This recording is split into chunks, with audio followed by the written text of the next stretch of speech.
Hello everyone, welcome back to my channel learn practice achieve. I am Sukriti, I am an educator. आज हम यहाँ पे discuss करेंगे जो न्यू अपडेटेड सिलेबस आया हुआ है क्लास 10 मैथमेटिक्स का। जो ओल्ड बुक्स था उसमें से बहुत सारे टॉपिक ऐसे हैं जिसमें कि most of the portions deleted है और कुछ चैप्टर्स भी डिलीट है। तो टोटल नंबर ऑफ चैप्टर्स क्या है, उसमें कौन कौन सी पार्ट्स डिलीटेड हैं, उसके बारे में डिटेल डिस्कशन करेंगे, both for basics and standard. So let's start.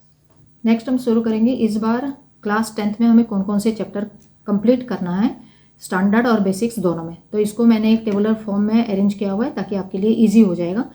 First इसमें हम डिस्कस करेंगे चैप्टर नंबर 1 से लेके चैप्टर नंबर 5 तक। तो पहले सारे के नेम देख लेते हैं। Chapter number 1 real numbers, chapter number 2 polynomials, chapter number 3 pair of linear equations in 2 variables, chapter number 4 quadratic equation and chapter number 5 arithmetic progression. इसमें स्टैंडर्ड और बेसिक दोनों के लिए चैप्टर्स तो सेम है, लेकिन मार्क्स डिस्ट्रीब्यूशन दोनों का डिफरेंट है। तो मार्क्स क्या क्या है वो चेक कर लेते हैं। 5 and 6, 4 and 4, 3 and 6, 9 and 6 and 4 and 4। तो अगर आप चेक करोगे तो स्टैंडर्ड के लिए जो थर्ड चैप्टर है, थर्ड चैप्टर में सबसे ज़्यादा, फोर्थ चैप्टर में सबसे ज़्यादा मार्क्स है, दैट इज़ 9। ठीक है, दैट इज़ क्वाड्रेटिक इक्वेशन। लेकिन अगर हम बेसिक में जाएंगे तो बेसिक में फर्स्ट चैप्टर, थर्ड चैप्टर और फोर्थ चैप्टर, ये तीनों चैप्टर में मार्क्स सेम है। तो इसमें इक्वल इंपॉर्टेंस आपको देना पड़ेगा और इसके लिए इक्वल मेहनत भी आपको करना पड़ेगा। ठीक है, नेक्स्ट 5 चैप्टर्स हम चेक कर लेते हैं 6 से लेके 10 तक। तो इसमें मार्क्स डिस्ट्रीब्यूशन क्या है वो भी फाइंड आउट करते हैं।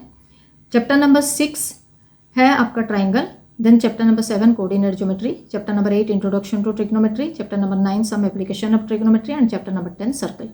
अभी मार्क्स डिस्ट्रीब्यूशन क्या क्या है चेक करते हैं। ट्राइंगल के लिए 10 और बेसिक्स का जो है वो 8 है, then 6 and 7, 8 and 8, 4 and 4 and 6 and 6। तो जो स्टैंडर्ड वाले स्टूडेंट हैं उनको सबसे ज़्यादा मेहनत triangle chapter, that is chapter number 6 में सबसे ज़्यादा मेहनत करना पड़ेगा क्योंकि इसमें मार्क्स सबसे ज़्यादा है। उसके बाद जो नेक्स्ट है वो है चैप्टर नंबर 8 और उसमें 8 मार्क्स है। ठीक है, तो ये दोनों चैप्टर में सबसे ज़्यादा मेहनत की ज़रूरत है। बाकी चैप्टर तो आपको करना ही है। ठीक है, लेकिन बेसिक में अगर आप चेक करोगे अगेन जो फर्स्ट चैप्टर है, मतलब चैप्टर नंबर 6 और चैप्टर नंबर 8, ये दोनों चैप्टर में मार्क्स डिस्ट्रीब्यूशन इक्वल है। तो यहाँ पे भी आपको ज़्यादा मेहनत करना पड़ेगा। क्लियर। नेक्स्ट चैप्टर नंबर 11 से लेके चैप्टर नंबर 15 अभी फाइंड आउट करते हैं। तो जो चैप्टर्स हैं, chapter number 11 construction, chapter number 12 areas related to circle, chapter number 13 surface area and volume and chapter number 14 statistics, chapter number 15 probability. अभी marks देख लेते हैं क्या क्या है। चैप्टर नंबर 11 जो है वो टोटली डिलीटेड है, तो ये चैप्टर के लिए इसीलिए कोई मार्क्स नहीं है। ठीक है, ये चैप्टर आपको करना नहीं है। Chapter number 12 4 and 3, chapter number 13 6 and 7, chapter number 14 7 and 7 and chapter number 15 4 and 4। इसमें भी अगर आप चेक करोगे तो सबसे ज़्यादा मार्क्स जो है वो स्टैटिस्टिक चैप्टर में है, वो है 7 मार्क्स का। ठीक है, लेकिन जो बेसिक है, बेसिक के लिए चैप्टर नंबर 13 और चैप्टर नंबर 14 इक्वल इंपॉर्टेंस है क्योंकि दोनों में 7 मार्क्स है। ठीक है, तो इसको आपको सबसे ज़्यादा प्रैक्टिस करने की ज़रूरत है। अभी तो मार्क्स डिस्ट्रीब्यूशन हो गया। अभी हम देखेंगे कौन सी चैप्टर में कितना सारा पोर्शन डिलीटेड है और कौन कौन सी एक्सरसाइज डिलीटेड है, अभी हम यहाँ पे डिस्कस करते हैं नेक्स्ट स्लाइड में। ओके, तो पार्शियली डिलीटेड चैप्टर्स जो है, सबसे पहले हम चैप्टर नंबर 1 से शुरू करेंगे ताकि आपके लिए ईजी हो जाएगा चैप्टर की वाइज अगर हम मूव करते हैं। तो चैप्टर 1 में जो डिलीटेड पार्ट्स हैं वो है यूक्लिड्स डिवीजन लेमा और revisiting rational numbers and their decimal expansion. तो ये दोनों टॉपिक रिलेटेड जो एक्सरसाइज है, एक्सरसाइज 1.1 एंड 1.4, चैप्टर नंबर 1 से ये दोनों एक्सरसाइज डिलीटेड है। ठीक है, तो ये डिलीटेड एक्सरसाइज आपको करना नहीं है। चैप्टर नंबर 2 पॉलिनोमियल्स है, इसमें भी कुछ डिलीटेड पार्ट्स हैं। वो क्या क्या है चेक कर लेते हैं। डिवीजन एल्गोरिदम फॉर पॉलिनोमियल्स, ठीक है, और उसके रिलेटेड जो एक्सरसाइज है वो है 2.3 एंड 2.4। 2.4 ऑप्शनल है, ये बुक के सबसे लास्ट एक्सरसाइज है, तो ये वाला पोर्शन भी इस बार डिलीटेड है। जितने भी ऑप्शनल एक्सरसाइजेस थे वो एक्सरसाइज सारे रिमूव्ड है इस बार। क्लियर। नेक्स्ट है जो partially deleted chapter, next 2 chapters 3 chapters है वो देख लेते हैं। Chapter number 3 pair of linear equations in 2 variables. इसमें डिलीटेड पार्ट्स क्या क्या है। क्रॉस मल्टीप्लिकेशन मेथड, ठीक है, और equation reducible to a pair of linear equation. ये दोनों टॉपिक रिलेटेड जो एक्सरसाइजेस हैं वो 3.1, 3.5, 3.6 और लास्ट एक्सरसाइज 3.7 जो कि ऑप्शनल था। Then chapter number 4 quadratic equation, इसमें भी कुछ पार्ट्स डिलीटेड हैं, ठीक है। तो डिलीटेड पार्ट्स क्या क्या है देख लेते हैं। Solution of a quadratic equation by completing the square, ठीक है, ये वाला पोर्शन डिलीटेड है। और इस पोर्शन के रिलेटेड, ये टॉपिक के रिलेटेड जो एक्सरसाइज था, एक्सरसाइज 4.3 भी डिलीटेड है, ओके। तो ये सब डिलीटेड एक्सरसाइज आपको करना नहीं है, उसके ऊपर आप क्रॉस लगा दो ताकि आगे कोई कंफ्यूजन ना रहे। नेक्स्ट है chapter number 5 arithmetic progression, no deleted parts.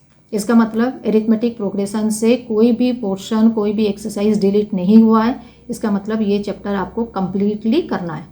Chapter number 6 triangle है, इसमें कुछ डिलीटेड पार्ट्स हैं, क्या क्या है वो चेक करते हैं। Areas of similar triangle and Pythagoras theorem, ठीक है, ये दोनों पोर्शन डिलीटेड है। इसके रिलेटेड एक्सरसाइज हो गया 6.4, 6.5 एंड 6.6 जो कि ऑप्शनल था।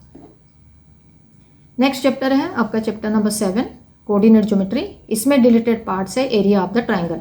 ऊपर वाला चैप्टर में भी area of the similar triangle remove था, इसीलिए यहाँ पे भी area of the triangle removed है। और इसके रिलेटेड एक्सरसाइज जो है एक्सरसाइज 7.3 और 7.4 था ऑप्शनल, ओके। देन नेक्स्ट जो चैप्टर्स हैं जिसमें पार्शियली डिलीटेड है कुछ पोर्शंस, वो चेक करते हैं। Chapter number 8 introduction to trigonometry. Introduction to trigonometry में trigonometric ratios of complementary angles, ये वाला पोर्शन रिमूव्ड है, ठीक है। और इसके रिलेटेड एक्सरसाइज एक्सरसाइज 8.3 भी रिमूव्ड है। तो ये वाला एक्सरसाइज को आप क्रॉस लगा दो, इसको करना नहीं है। चैप्टर नंबर 9 में some applications of trigonometry, chapter number 8 और चैप्टर नंबर 9 रिलेटेड है। यहाँ पे कंप्लीमेंट्री एंगल वाला पोर्शन रिमूव किया हुआ है, तो इसीलिए चैप्टर नंबर 9 में कोई भी चीज़ रिमूव्ड नहीं है। लेकिन चैप्टर एक्सरसाइज 9.1 में एक क्वेश्चन ऐसा है, क्वेश्चन नंबर 16, जो कि कंप्लीमेंट्री एंगल का बेसिस पे है, ठीक है। तो इसीलिए ओनली क्वेश्चन नंबर 16 रिमूव्ड है, बाकी कोई पार्ट रिमूव्ड नहीं है, clear. Then chapter number 10 circle, इसमें भी कोई डिलीटेड पार्ट्स नहीं है, इसका मतलब सर्कल चैप्टर आपको कंप्लीटली प्रैक्टिस करना है। Then next deleted chapter that is chapter number 11 construction. Construction तो कंप्लीटली डिलीटेड था, जो कि स्टार्टिंग में मैंने आपको बता दिया था। तो इसीलिए आपका जो टोटल चैप्टर 15 था, अभी वो टोटल चैप्टर कितना हो जाएगा, 14 हो जाएगा, okay. Then chapter number 12 areas related to circle, इसमें जो डिलीटेड पार्ट्स हैं वो areas of combination of plane figures, ये रिमूव्ड है। और इसके रिलेटेड 2 एक्सरसाइज हैं 12.1 एंड 12.3, ये दोनों एक्सरसाइज रिमूव्ड है, ठीक है।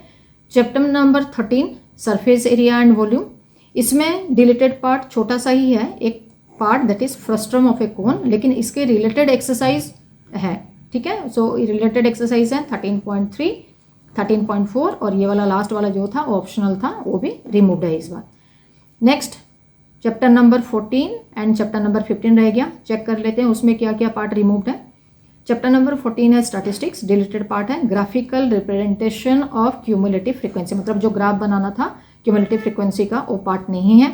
उसके रिलेटेड एक्सरसाइज 14.4 भी नहीं है। और लास्ट चैप्टर जो है प्रोबेबिलिटी, डिलीटेड पार्ट्स इसमें 15.2 जो कि ऑप्शनल एक्सरसाइज था, सिर्फ ये रिमूव्ड है, लेकिन चैप्टर में और कोई चीज़ रिमूव्ड नहीं है, ओके। ऑप्शनल क्वेश्चन तो सारे एक्सरसाइज में लास्ट में थे, तो इसमें भी था, तो सिर्फ वही पोर्शन रिमूव हुआ है। लेकिन प्रोबेबिलिटी चैप्टर फुल है, प्रोबेबिलिटी चैप्टर के बीच में से और कोई रिमूव नहीं हुआ है, ओके।